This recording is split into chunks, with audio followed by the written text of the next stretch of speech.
বন্ধুরা আশা করি সবাই ভালো আছেন। তো বন্ধুরা এখন যে বিষয়টা নিয়ে কথা বলবো তো সেটা হলো 1995 সালে প্রসেনজিৎ এবং দিতির একটা সিনেমা রিলিজ করেছিল, যেটা প্রসেনজিতের প্রথম বাংলাদেশি সিনেমাটার নাম হচ্ছে প্রিয় শত্রু।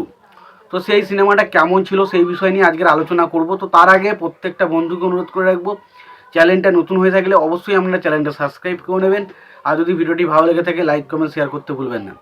তো প্রিয় শত্রু এই সিনেমাটা ছিল প্রসেনজিতের কেরিয়ারের প্রথম বাংলাদেশি সিনেমা। এর আগে অন্য কোনো বাংলাদেশি সিনেমা করেনি, এই প্রথম সে কোনো বাংলাদেশি সিনেমা করেছিল, সেটা হচ্ছে প্রিয় শত্রু। এবং সত্য কথা বলছি, সিনেমাটা বক্স অফিসে সেইভাবে ওয়ার্ক করেনি, বক্স অফিসে খুব একটা ভালো কালেকশনও করেনি, বাট ছবিটা কিন্তু খুবই ভালো একটা সিনেমা। এবং বলে রাখি এই ছবিটা কিন্তু একটা হিন্দি ছবি যেটার নাম হচ্ছে আঞ্জাম। তো সেই ছবি থেকে কিন্তু রিমেক। আঞ্জাম ছবিতে অভিনয় করেছিলাম আমরা সবাই জানি, আমাদের সবার পছন্দের নায়ক SRK অর্থাৎ শাহরুখ খান, এবং অবশ্যই পছন্দের নায়িকা মাধুরী দীক্ষিত এবং শাহরুখ খান কিন্তু এই ছবিতে অভিনয় করেছিল। এবং আঞ্জাম ছবিটা দারুণ একটা ছবি ছিল, সেইভাবে বক্স অফিসে হয়তো ওয়ার্ক করে না। দেখুন, সব ছবি যে বক্স অফিসে ভালো ছবি হলেই যে ওয়ার্ক করে যাবে, মানুষজন দেখতে ছুটবে, এটা কিন্তু ভুল। কিছু ছবি এমনও আছে যেগুলো বক্স অফিসে সেইভাবে হয়তো সারা পায় না, কিন্তু ছবিগুলো ডেফিনেটলি কিন্তু ভালো একটা ছবি থাকে। সেরকমই একটা ছবি ছিল হচ্ছে আঞ্জাম। সেই ছবিটা তো বক্স অফিসে সেইভাবে চলেনি, বাট ছবিটা কিন্তু খুবই ভালো একটা সিনেমা। এবং সেই ছবিটা এসেছিল 1994 সালে। সেই ছবিটারই ডিটো কপি করা হয়েছিল যে ছবিটা, সেটার নাম হচ্ছে অবশ্যই প্রিয় শত্রু। এবং এটা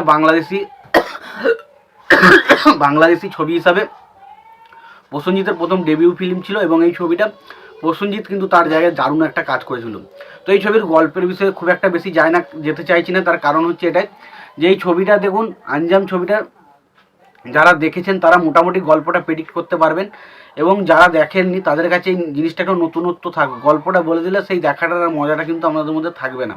তো সেই কারণে গল্প সম্বন্ধে বেশি কিছু বলছি না। তবে এই ছবির আমি ডিরেক্টর বা চিত্রনাট্যকারদের নিয়ে যদি একটু আলোচনা করি, দেখুন এই ছবির পরিচালক ছিলেন ফজল আহমেদ বেনজির। তো ফজল আহমেদ বেনজির সেই সময় বাংলাদেশের কিন্তু খুব ভালো একজন পরিচালক ছিল, এবং ছবিগুলো কিন্তু মোটামুটি একটা গল্প ওয়াইজ কিন্তু ভালোই বানাতো।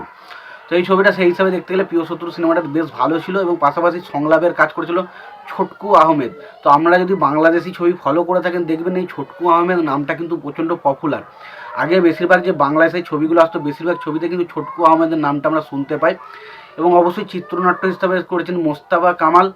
এবং পাশাপাশি আমরা এখানে প্রসেনজিৎ এবং দিতি ছাড়াও আরও সোহেল চৌধুরী, আনোয়ার প্রত্যেককে দেখতে পাই। এবং প্রত্যেকেই ছবিতে কিন্তু তাদের যে জায়গা, তাদের একটা নতুনত্ব ছাপ কিন্তু আমরা দেখতে পাই।